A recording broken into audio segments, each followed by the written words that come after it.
Everyone have a good tea and coffee. Any questions come up? Anything that you're thinking of? It's not a difficult PMA, this, correct? Correct? Sasha's going to explain this next slide to us. What did he say? Right, Mr. Timekeeper, thanks, Pierre. 12:30. 12:30, please. Right. Explain it to the group, please, Sasha. Wow. Come stand up, present. There we go. Spirit.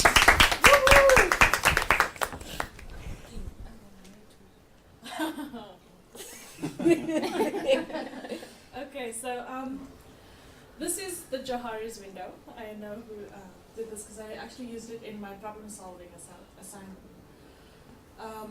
And what it depicts is actually just knowing yourself and others. How to explain it is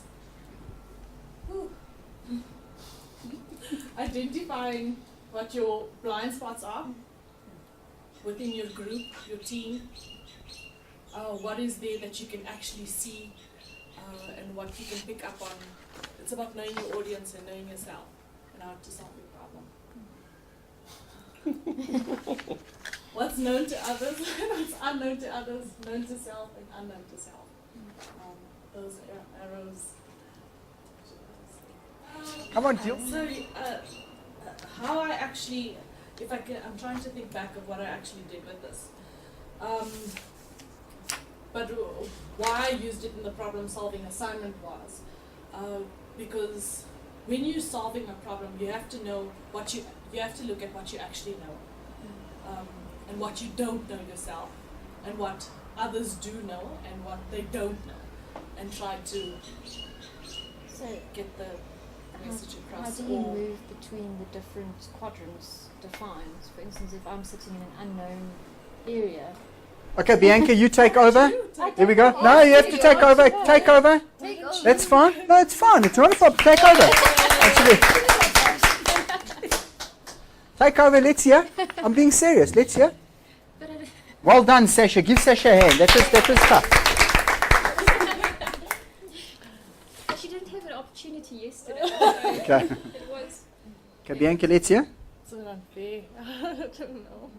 See what I can say. Oh, there we go. Okay. So, for instance, if I'm sitting in an unknown area, presumably I would like to be sitting in the arena area. I'm a bit in a disagreement as I would like to see things actually move up to a specific point. Okay. On this, you can see known to others. Oh no, it is there. But I would like to see the arrow the other way. Okay. That is the problem area for me. That's what I'm trying to clarify.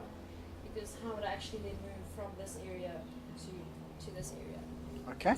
Is that where the exploration would come in?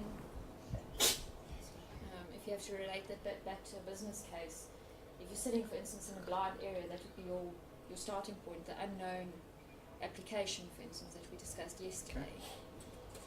So, would anyone like to help make logical sense of this? Yeah. So if I'm sitting in a blind area, I would probably have to move to either facade or the unknown area. Okay, something that Bianca just did now. She said, would anybody like to help? A member of the group put their hand up, but she's obviously feeling nervous and she didn't acknowledge the person. Did you see that? No, Okay. sorry. So who had their hand up? We'll feel it. No, but these are mistakes. Remember, we're going to just nitpick. So when you ask your group a question, don't ask your group a question and not look at them. So ask your group, acknowledge it, because you're battling a bit. So bring a member in. So Rafael, let's hear. My little understanding of the Johari window is that on the arena, that's where it's things that you know about yourself and other people know about you. And the blind area, it's areas that you are not aware of about yourself, but other people know. Okay? And unknown area, it's an area of yourself where you know nothing of yourself and other people also don't know about you. And the facade, it's a face that you put up. Introverts being extroverts and vice versa. Okay, we chatted about yesterday. Yes, but somebody can take over. Okay, well done. Give her a hand. Thank you. Right. Guys, Johari window. Very nice visual tool just to show you that often when we teach or when we present, we make assumptions. And we cannot make assumptions. So what this tells me as well is that when we learn, we learn from we move from the known to the unknown. And often we expect our kids or adults to move from the unknown to something known. So in other words, you just make an assumption that everybody in the group knows or has got the same starting point. So just be aware of that, okay? You cannot make an assumption that everybody has got the same arena of knowledge, the same starting point. Does that make sense, guys? So what you have to do sometimes in groups, and it comes back to education as well, facilitation in a way is a kind of education as well, because you're educating a particular group about an objective that you want to achieve or a need that you want to achieve. And that is differentiation. So within a group, you need to learn to differentiate within that group. So maybe you're going to have Sasha, who's highly mathematically minded. So financially, she's okay. But you're going to have Bianca that's going to battle with that particular side of it. You're going to have Nontombi, who is an extrovert. You're going to have Sashalia, who's an introvert. You need to be able to differentiate between those various groups. And what this shows me as well is that we need to always remember that from a learning perspective, we move from the known to the unknown. Okay, so we have to be careful of making assumptions. Lovely Johari window, and it's a lovely tool as well, just to get everyone's perspectives, because everybody sees it differently. Okay, you're right? Everyone okay? Sydney, you're right. Okay. Right, and then it just says stimulation of growth. Look at that word, guys. To stimulate growth. What is stimulate growth about? It's not about me. It's about the group. It's about growing the group and moving towards achieving a particular solution or an objective. So increase awareness. Back to that Johari window. Increasing that awareness. Don't make assumptions. Where is everyone starting at? Okay? So that increased awareness, intellectual insight. What is that about, Pierre? You spoke about it. You touched on it. The intellectual insight. It's referring back to me, also the group, but also me as the presenter, correct? So where do I get my intellectual insight from? Preparation and research. Okay, so we need to make sure that we are well prepared. Emotional acceptance. Well, once again, just because Brandon doesn't like what I'm saying, or he says, Richard, I disagree with you, I cannot take that personally. I cannot take that to heart. It's not about me, it's about the group. Raise my voice like this when Brandon disagrees with me, straight away, it's gonna cause problems in that particular group, correct? And I'm going to maybe shut down any communication I'm going to have with Brandon, because he's going to take offense to that, okay? Personal relationships necessary. Have we proven that point? For conducive communication to take place. Some people will say this isn't a valid point. I really believe that personal relationships are necessary. Not that I have to know where you live and I have to go have a bra with you. That's not necessary. But just a personal relationship, just so that I can sit down, have a cup of coffee with you, and I can converse with you. Okay. But something else besides the problem that we're actually dealing with at that particular moment. Very, very important. So what we're discussing, is it somewhere in this book anymore? These slides are mixed together with the other slides. So it's just other slides that I've added to it. So it might not be in this particular book, but all the slides are in the front. But it's exactly what we've been chatting. So you'll see I'll skip some slides and then I'll go back to the others. Okay. So don't panic if this isn't there. This I'm not too worried about. Accelerated learning. This is important. How long is your presentation invariably going to be? 5-10 minutes, correct? You need to engage in accelerated learning, correct? Because you're going to have to try and teach a particular group. Let's say it's Brandon, and he's talking about a mining tool that they're going to use in the mine. You're going to have to accelerate that learning of that particular group. They haven't got a week to learn about this particular tool. They've literally got 2 minutes. And what do they need to know? So when is enough information? Enough. When is it too much? So you can't overindulge the senses here. You can't give the people too much information. You're going to lose your group. Okay. And this awakens the learner to their full potential, appeals to human senses. So once again, try and bring something concrete in. So those senses that feel, touch, smell. Okay, smell can be a very, very powerful thing as well. I was teaching some Covidian learners, and smell is a big thing in the medical fraternity, correct? So if you're talking about certain products, and that smell is definitely a very, very powerful tool that awakens those human senses as well. So main principles based on savvy. Now, to tell you what, do you guys know what SAV is? Okay, so one person nodding their head. Anybody else? Okay, so this slide, I don't know if you've got this slide, but I'd just like to put it up. So SAVI is SAVR, so it's somatic. And what we mean by somatic, look there, it's moving and doing. So if I just told you just to sit down and listen, you'd be able to do that maybe for 2 or 3 minutes, depending on how good I was. Correct? Maybe even for 10 minutes. But invariably, you can't just sit and not do anything. So some people learn from moving and doing. So in other words, they're somatic. So moving and doing, create pictograms, build models. So if I asked you guys, listen, engage in this and please build a model. Here's the tools, you build it. Go with it. Okay, you've got paper, you've got paper clips, off you go, you build, and we see who can build the biggest particular structure. So that's a somatic experience, okay? Complete project, field trip simulations. So I can take you outside, I can say to you, what about this, what about this? Feel this tree, feel that tree, what do you notice? Okay. Auditory, that's the A in savvy, talking and hearing. So that's what we're doing now. Okay, so talking and hearing, have learners read out loud, effective use of music, creating rhymes, vivid stories. Music is a powerful thing, guys. I run a financial module, and I think I told you that yesterday. And one of the things I use in that particular presentation, because finances can be a bit dry, correct? I know a lot of you love it, but don't laugh at me like that. But finance can be a bit dry, correct? So what I do is I bring songs into it. I bring music into it. And I promise you, if you just open your ears and your mind's eye, that interconnectedness, you can find things that relate to that particular subject matter, even if it's finance. Okay? And if you disagree with me, you can look for a song by the name of by an artist called Lily Allen. Do you know Lily Allen? The Fear. Yeah. Listen to that song, The Fear. It's all about over-indebtedness. Okay. So all of these things, if you open your eyes and open your ears, and that, you can find things that you can bring into your presentation that will appeal to somatic people, appeal to auditory people. Then we've got the visual people. Who's got kids that are very visual? They have to see things. Okay, I've also got a kid. He wants to see it. If I explain it to him, kind of okay, but if he sees it, then he gets it. Okay, so visual, observing and pictures, vivid presentation, 3D objects. A lot of the time I've got my sister and her husband, they're busy building a house at the moment. So they got the plans, and invariably the plans are what? Top view. But and people battle to see it. So wouldn't it be lovely if architects started saying, you know what, we can give you a 3D plan, so you can actually walk around it. Because then those people who battle with visual representations, they can actually walk around that in their mind's eye, because they've got a 3D project that they can turn around in front of them. Okay, so 3D objects are very, very useful. Room peripherals. Say, for example, this room went like that at a curve, and I was standing here, and Sydney and Sishalia were around the curve.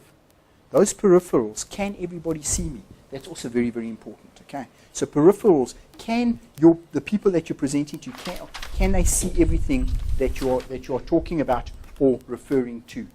And visualization exercises, simulations. But here's the problem with visualization exercises. Come on, before I tell you what is a potential problem with visualization exercises. Not everyone sees the same thing. Thank you. Hit it on the head. Can I prove my point?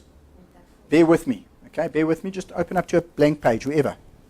Okay? I want you to close your eyes. Just bear with me, please. Close your eyes. 30 seconds. And in your mind, I want you to think of a tree. Just 30 seconds. Think of a tree.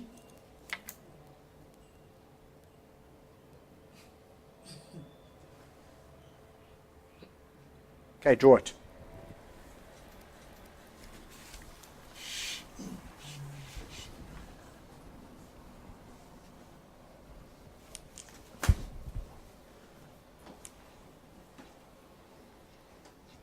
Okay, stop there. Stop there. Just look at the person next to you. Just look at the person next to you. Just look around you, and what do you notice? Now, I guaranteed, look at that visual experience, okay? So I'm making an assumption. I said, close your eyes and think of a tree. Now, answer this, because some people got a little bit annoyed with Richard. I said, close your eyes. I could see people going, oh, jeez, I'm not a child, Richard. But why did I ask you to close your eyes? There's a reason. Visualization. Look at that. The auditory, the visual. So in other words, I wanted you to pick up on what? When you close your eyes, what are you doing? You're actually going back to your experiences. Don't you notice that? If you close your eyes, you're thinking about something from your childhood. Correctly? Something from, I don't know, from where you grew up in. And I guarantee if I went around this particular class and I said to you, Bianca's got a very interesting tree, and I asked you, if you don't mind sharing, why did you draw that tree? Well, it's a Christmas tree. Okay, so why did you draw it? Because I have a daughter, and Okay. she's starting to take interest in things like that. You see, so it's an emotional tie to the idea of tree. Okay, that's interesting. First time I've got someone who drew a Christmas tree. Okay, what type of tree did you draw? Well, my drawing is bad, but I wanted a big, luscious green. Why? Why did you want that? Because it'd be nice to just sit underneath it. Okay, have you done that before? Yes. Okay, now isn't that interesting? She's done it before, so she's bringing her own personal experience as to what a tree means to her. So it's relaxation, correct? And it's comfort, correct? And it's stressless. What kind of tree did you draw? I tried to draw a coconut tree, so I'm visualizing myself. Coconuts grow On on an trees. island. Yeah. Okay, on an island. So it's also about relaxation. So when Rafilwe thinks of trees, correct me if I'm wrong, she's visualizing holiday and relaxation. So once again, is that from a movie or a picture that you saw? I don't know, it's in my head, probably TV somewhere. TV or something. Okay? Pierre, your tree? The first thing is that came in my mind is to grow a big Why? probably maybe because where I'm coming from is a tropical region where we have Very large trees. Yeah. Okay? Isn't that interesting, guys? So personal experience comes into that visual representation. And I can go on and on and on. Marianne, Nontombi, you drew nothing. Oh, you did No, draw I something. did. Okay? Sydney, let me see yours. Sort of a point. Okay, very nice. Also nice and thin. And where did you come from? Limpopo? No. I'm from Zim. Okay, also valid. Okay, the reason why I'm asking is that looks like a baobab tree. You see what I'm saying, guys? You can start speculating about the different trees that people are drawing just from that experience. But the assumption is, when I say tree, I'm thinking that everybody's going to draw the same tree. So when you are talking to a particular group, if you want them to think of a tree, you need to define what you mean by a tree. I want you to draw a Christmas tree. I guarantee you everybody would have had more or less the same drawing, correct? Have I told you the story about when I first started teaching with this particular scenario? Because when you talk about visual, the V in savvy, and you talk about visual representations that engage a learner to learn, it was a grade 4 group, a standard 2 group, and it was one of the first years we had black kids, colored kids, Indian kids, white kids in one particular class. And the reason why I'm bringing that up is because as a teacher I made assumptions. And the one particular creative writing session, I said to them, right, close your eyes and think of the sea. Have I told you this, Sashalia? Okay, I have told you guys the same. Think of the sea, correct? How many of those kids had been to the sea? It's an incorrect assumption. You have to be very careful about the people that you're presenting to. Okay, remember I told you about Brian Abana and the lion, and I have told you the story. Eh? Okay, so it's that kind of scenario. If I ask you to think of a tree or think of a lion, I need to define to you very clearly what I mean by a tree, what I mean by a lion. Okay, does that make sense, guys? So that visual representation is a good thing, but it's also very, very important that you don't make assumptions. So close your eyes and think of the sea. Maybe there's a couple of people in the group that have never ever seen the sea. Okay, so it comes back to knowing your audience. And intellectual, problem solving, reflection, problem solving exercises, strategic planning, analyzing experiences, and creating ideas. I've got a lovely exercise that I do with some of the learners in some modules. And often I do it with engineering students. And literally what we do is we give them 13 nails, big, long, 8-inch nails, and we give them a piece of wood. And the piece of wood has got one hole in it. Just a piece of flat wood. And we say to them, right, the instruction is, have you done this? Okay? So the instruction is, and you give them a particular instruction, and you let them go with it. And it's an intellectual activity. Now here's the important thing. Is the solution important, or the thinking around the solution? Is that more important? Getting different people to share. So it's not even important if all of the groups don't even get the solution. That's not important. Who cares if they can do the scenario? What you're trying to do is you're trying to break down inhibitions within those groups. You're trying to get the Biancas to communicate with the Nontombis to communicate with Munirs. Okay, guys? So that's what it's about. So even if it's an activity, don't make it too difficult, but something fun, where guys are talking. And straight away, when you walk around and you see people interacting, you can see, hang on a second, okay, I can see that person's an introvert, that person's an extrovert, that person's very strong from a personality point of view, and they're not allowing that particular individual to give. You with me? Okay, and you need to be open to that, and that can tell you a lot about your particular group as well. So remember savvy, okay? We all learn differently. Some of us learn somatically. Who likes learning somatically? In other words, what you hear. And in other words, moving and doing. Who enjoys that? I like it to a certain extent, but it's also situational. It depends on what I'm doing. Like I can watch a movie on how to tile a floor, for example. I can watch a whole film and a documentary. It doesn't make me a professional. But if I get down on my hands and knees and I physically tile, I'm going to make mistakes, and then from those mistakes I'm going to learn. So that's from moving and actually doing that particular physical job. So often if you want to learn how to do something, it's the best way to move and do. Look at the next one, auditory. Who learns best by auditory consumption?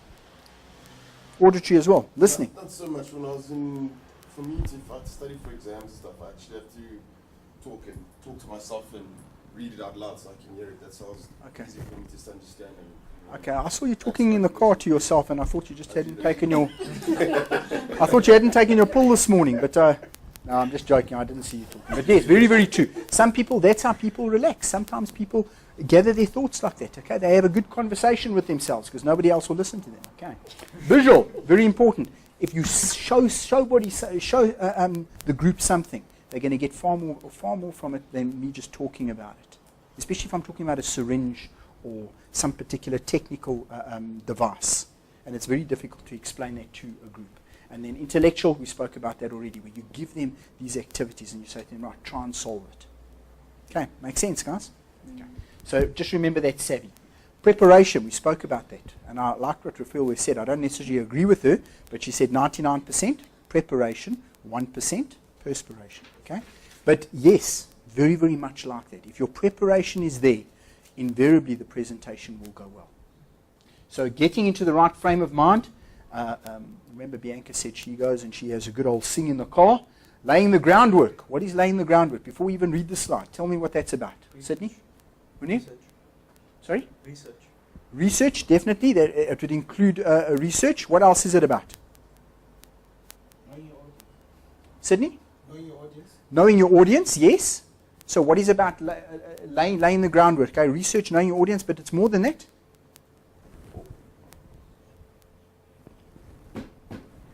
The actual groundwork, getting to the venue. If you know in 2 weeks' time you're going to be presenting in this particular room, go in there. Just walk around and say, okay, how am I going to do this? How am I going to present there? I already know this particular classroom is problematic. It's problematic from a door point of view. So I know I don't want people sitting over here. Otherwise, there's going to be an interruption. Okay, so little things like that can make a big difference to your actual presentation. Okay, not every room is 100% conducive to a good presentation. So look at the negatives of that particular room as well. Anything that you would change about this room? We spoke about you, but anything else? If you were presenting. Sorry? Fix up the aircon. No, it's a valid point. It's a very, very valid point. You know, there was an experiment that a visual experiment that I saw on a documentary the other day, and what they did, it was a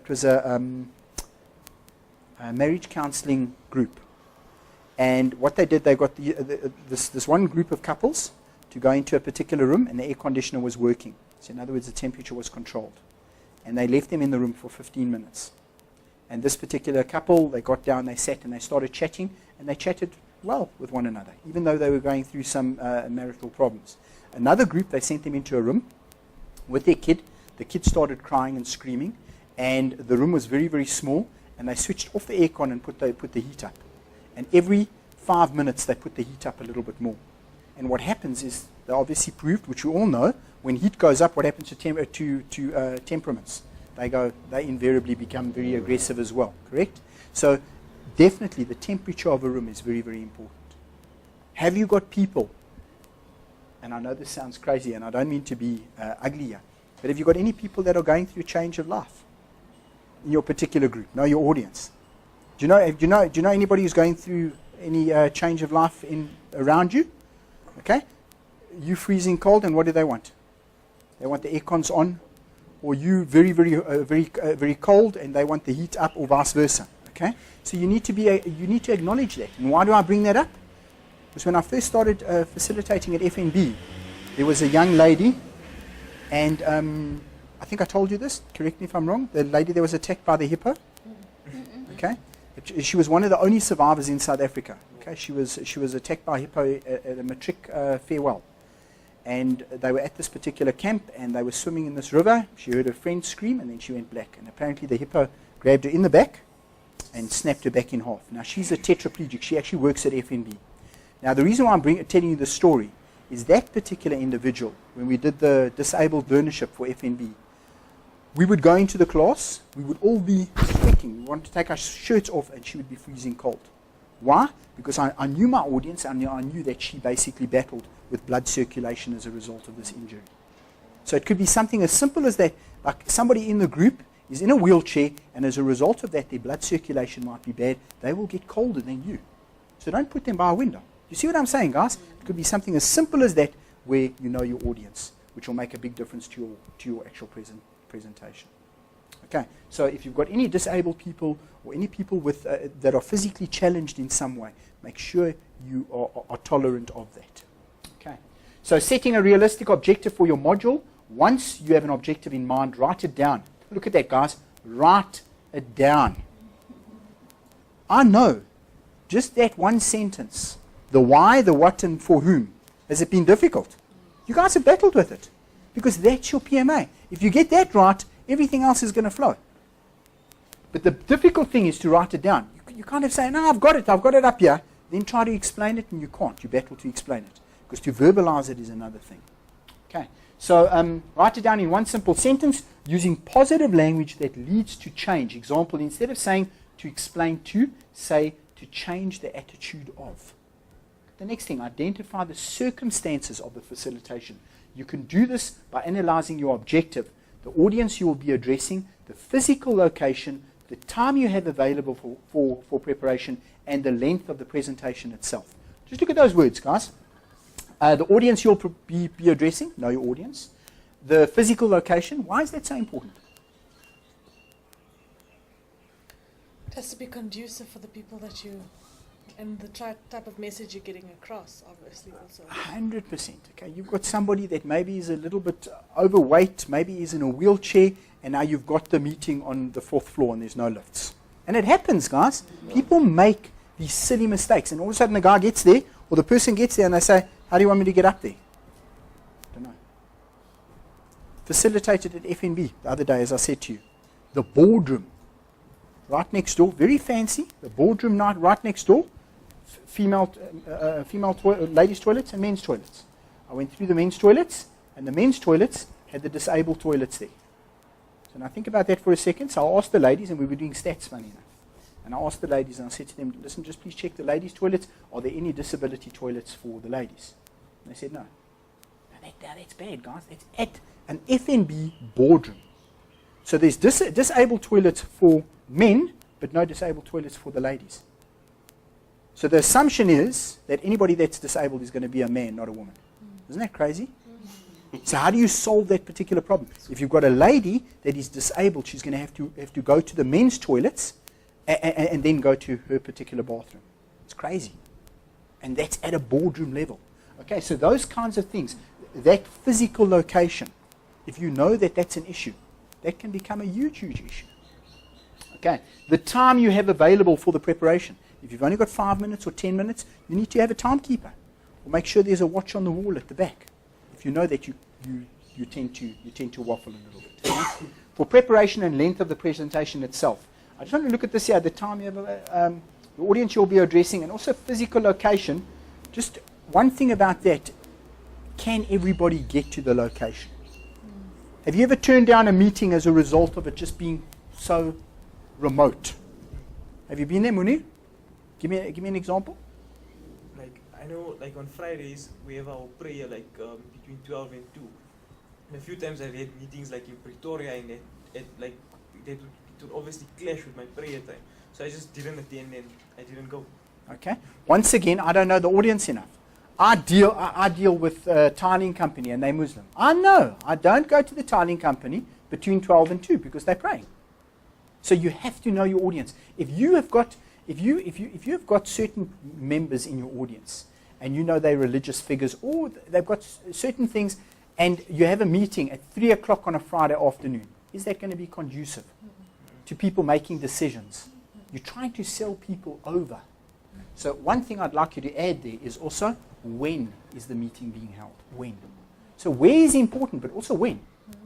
You're trying to sell something. When do you think the best time is to try and sell an idea to a particular group of people? On a Wednesday. On a Wednesday. I would agree with it to a certain extent. Come on, Nontombi, when do you think you want to try and sell an idea? Pierre, let's hear while Nontombi's thinking. Friday morning. I like Pierre's idea. You don't have to agree with me, but I think Friday morning because people want to just get out of bed. It's true. If you know your audience, and you make it Friday morning, invariably they're in a good mood because the weekend's coming up. Imagine if I tried to sell something to you yesterday when you guys came in. You were a whole bundle of joy yesterday morning. It's getting a little bit better today, but still, you were a bundle of joy because now we're preparing ourselves. We're already looking forward to the weekend. But Monday mornings are bad. People are not very happy campers. Okay. Sometimes on a Friday, then they'll just procrastinate. They'll push it over because they don't want to make a decision because they don't know if it's the right decision. No, that's a valid point, but what does it come back to? Knowing your audience. So if you know that kind of group of people are going to do that, then as Sasha says, I'd rather have it on the Wednesday. But once again, there's no wrong or right answer there. You have to know your audience and decide when you're going to have that actual meeting. But often people forget about the when. And that's when they end up structuring the meeting at 3 o'clock or 4 o'clock on a Friday, and most of the big shots, maybe they've already gone, or they're in the pub, or whatever. Okay. No, the big shots never go to pubs. No, sorry. Okay. Preparation. Very, very important. The following questions will help with this analysis. So when you're preparing your presentation, ask yourself, have the slide in front of you, and ask these questions. Okay, what do you wish to achieve through this communication? Look at it. What is the purpose of the program or the presentation? What message does it need to convey? That's important. What message does it need to convey? Does the group have to know this, and this, and this, or do they just have to know this? Is there only one thing they have to know? Okay. What action or commitment does it need to generate? With whom do you wish to communicate? That's an important one. With whom do you wish to communicate? Does the composition of the audience affect what I'm trying to achieve? Look at that, guys. We spoke about this. So this is repetition. So Bianca and Sasha sitting next to one another. Is that composition bad for this particular decision making? Do I need to try and split that group up? And how do I do that? Okay. How many will be present? What is the extent of their knowledge on the subject? Very important. Okay. Remember that Johari window? We move from the known to the unknown. Okay. What are the interests? What language is appropriate for the audience? What are their attitudes? Will they grasp the objective easily? Are there certain individuals who will need more convincing? Definitely. If you know your audience, you know. Hang on a second. Nontombi, she's a bit of a procrastinator. Mary Ann, she's a bit more of a go-getter. So maybe if I can get the two of them together, maybe Mary Ann will, a little bit of Mary Ann's attitude will rub off on Nontombi, and she won't procrastinate as much. So how does the atmosphere affect the presentation? So once again, is the room too hot? Is it too cold? Big problem as well. This particular room, I don't like this particular room. Why do you think this room is not conducive to good teaching or good facilitation? As I say, other people will disagree with me. It's just my personal opinion. Traffic. You hear the noise coming in? Why else? It's cramped. Sorry? It's cramped. It's cramped, yes. To a certain extent, it's cramped. Although it's pretty spacious. If you've got a room that's north-facing, invariably this would be north-facing, okay? The sun comes in here. It's beautiful in winter, but in summer it can get very, very hot, especially if you've got air cons that don't work. And then people start falling asleep, and I know you guys aren't falling asleep. You're wide awake. I can see it. Okay, I know, guys, we're almost there. It's like a Friday today. Hey? Like a Friday. So what are the circumstances of this communication? Circumstance, let's look at it. Why is it being given at this particular time? We know what our energy levels are like now. Do you want this particular group to make a decision on this important objective at the beginning of December? No. Do you think it's going to be reflective in January? I don't know, maybe it's a decision that maybe should be taken in January. Or maybe it should be made now, because then you can get it in black and white and Brandon say, I never agreed to that. No, you did. There we go, you signed it off. Okay, because that's invariably what happens as well. I would never say that. What is the venue? Why there? Am I familiar with the venue? Is it big enough? Does it have audio-visual equipment? Where are the PowerPoints? Will there be any distracting noises? Very, very important. Will there be any distracting noises? And unfortunately, sometimes this you can't help. I remember facilitating in that back room when they were building the school. It was frustrating. Because if we opened the back door, we got the noise. If we opened the windows, we got the noise. Put the aircon on, and it dripped. So it was really lovely. Okay, but all of that has been sorted out. So what you have to realize here is, where are the PowerPoints? Very, very important. Have you ever been to a meeting or a presentation and the person's running around trying to find an extension cord because their power cable doesn't fit the plug? It happens, guys. Okay, so make sure you get to the venue early. All of this is repetition, correct? We've done it again and again and again. But play through this in your mind again and again and again. How long do I have to achieve my objective? Very, very important. Have you been in a meeting? Person stands up and says, I will be with you. I will be with you for 5 minutes. And after 20 minutes, you're still listening to this twit. Okay, and you're thinking, I should have started my next meeting. My golf, I'm going to have to move my golf. That's what's going through Brandon's mind. Okay, so, never Brandon. Okay, so all of those things, if we say we're going to talk for 5 minutes, you need to talk for 5 minutes. Very, very important. Okay, so what amount of time has been allowed for the presentation and the discussion? This is just a repetition, exactly the same thing. Remember that upstream facilitation. Just to reiterate what we said.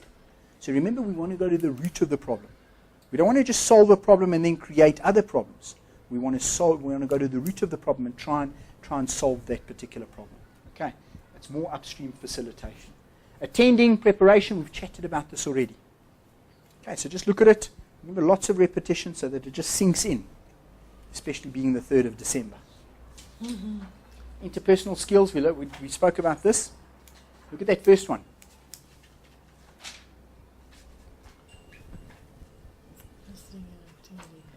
Just share with me about listening and attending, please. Well, there's a difference. Sorry? Yes? Okay, carry on. No. Sorry, carry on? No. Okay, that kind of thing is very, very wrong. Have you ever been there before? So listening and attending. When you're listening and attending to someone, and you're talking to the person picks up their phone, and they say, okay, carry on.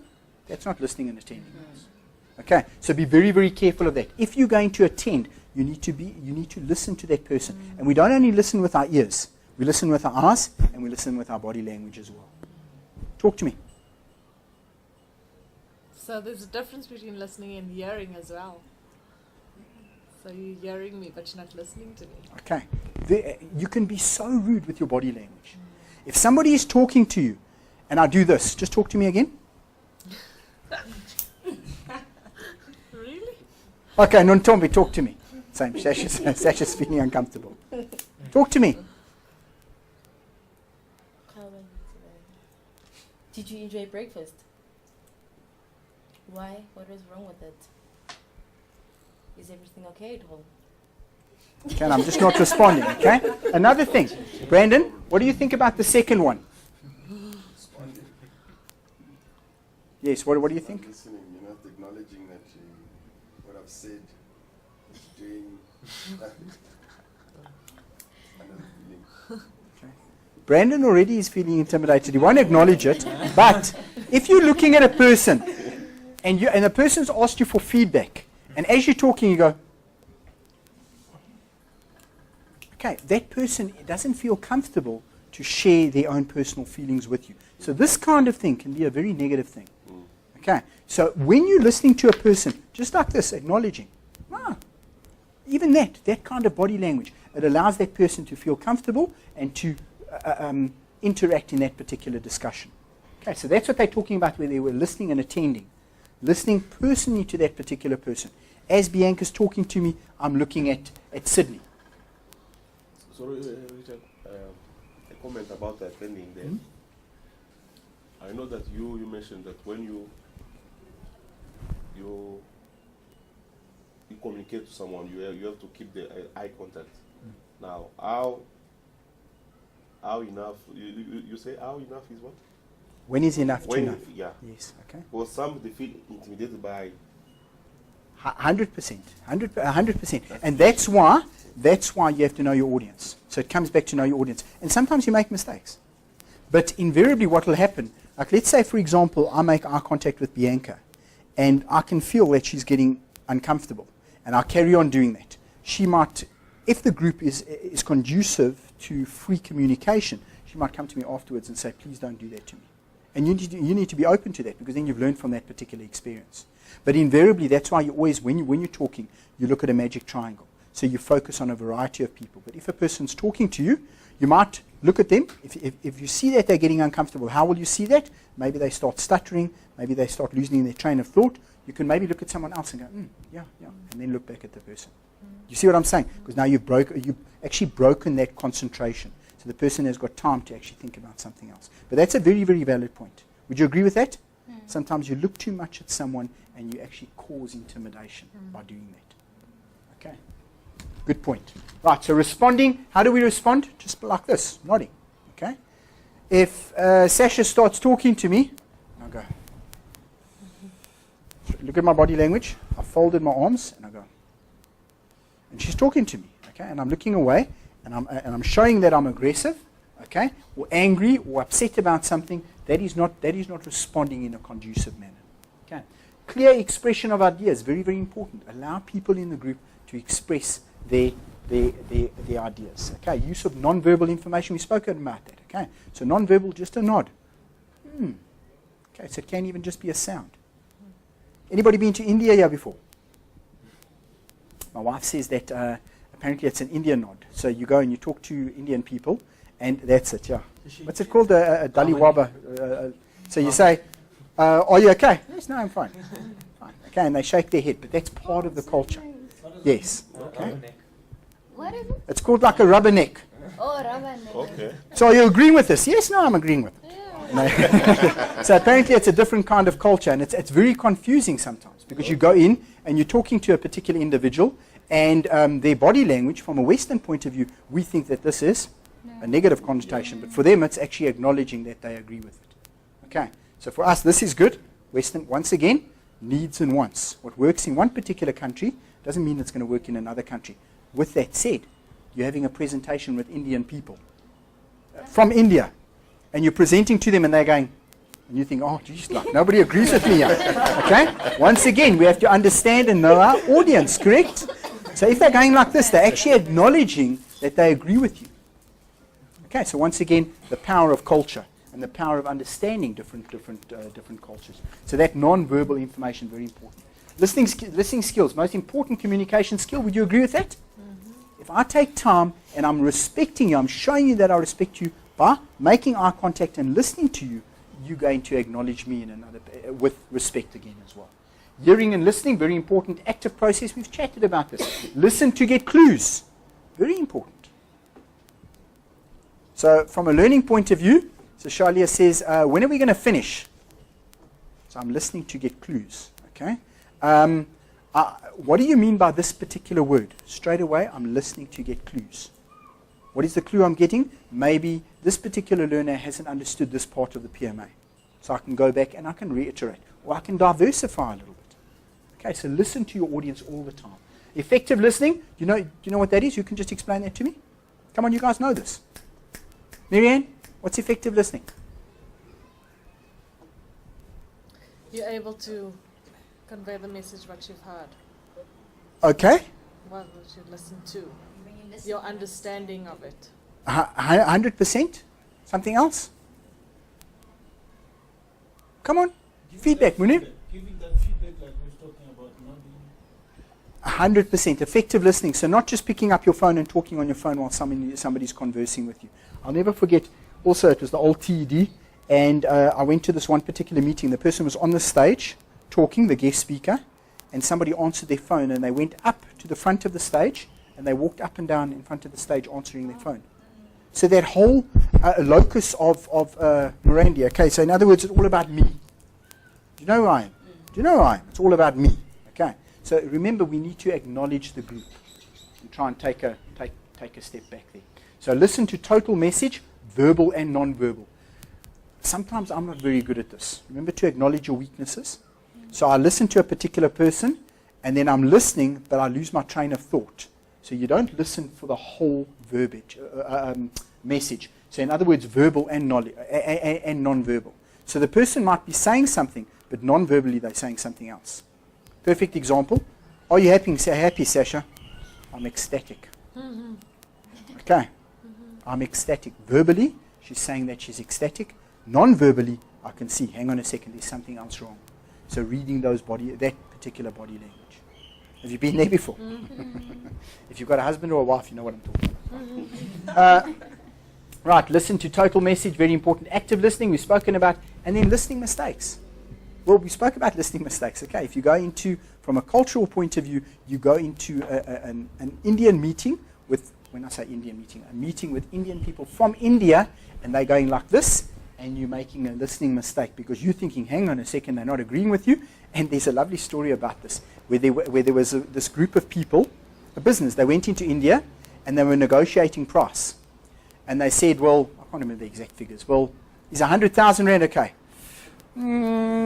Okay, 80,000. And meantime, they already acknowledged that 100,000 rand was okay. But these guys kept on coming down in price because they thought this was no.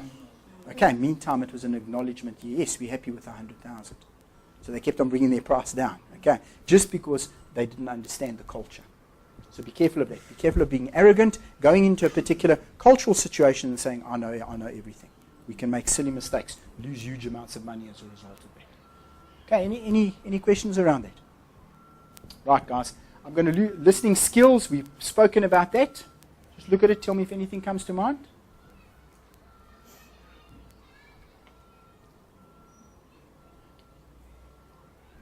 It's a difficult one to do. How do I get that truck to stop making that noise? Close the window. Okay, I can close the window, but then people are going to get hot and bothered. So you have to often, it's this balancing act, which is better. You ask the group, if somebody's getting frustrated, would you like me to close the window? Is it frustrating?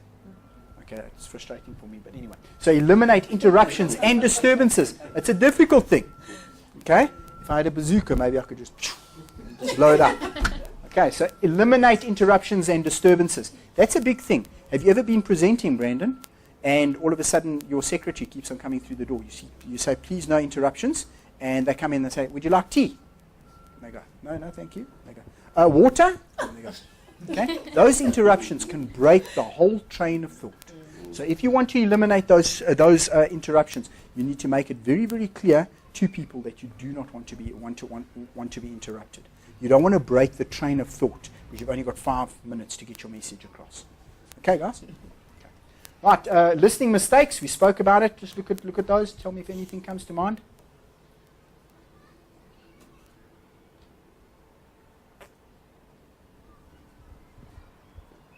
I like this last one. Avoid listening mistakes by concentrating. That's often my problem.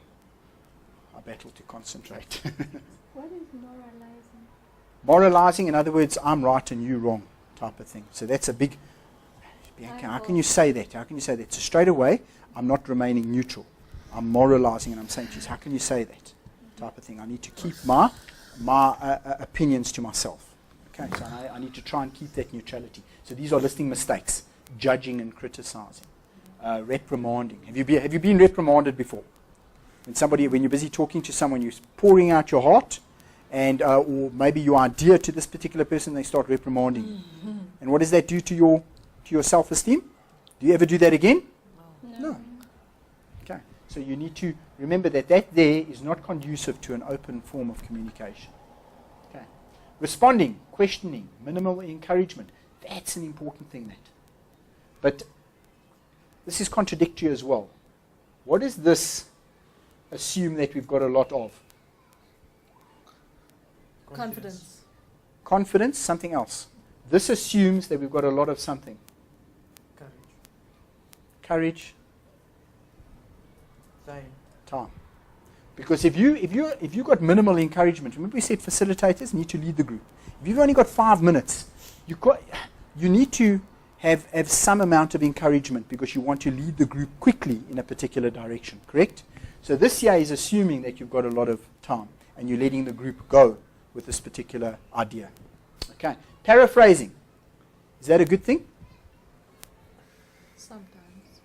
Sometimes it is a good thing, but it's a reiterating as well. So I'm picking up, sometimes I'll say, remember what Nontombi said this morning, or what Brandon said this morning, or what Brandon said this afternoon, or Sasha, or Bianca. Okay, you try and you bring the group in by paraphrasing the information they've already given you.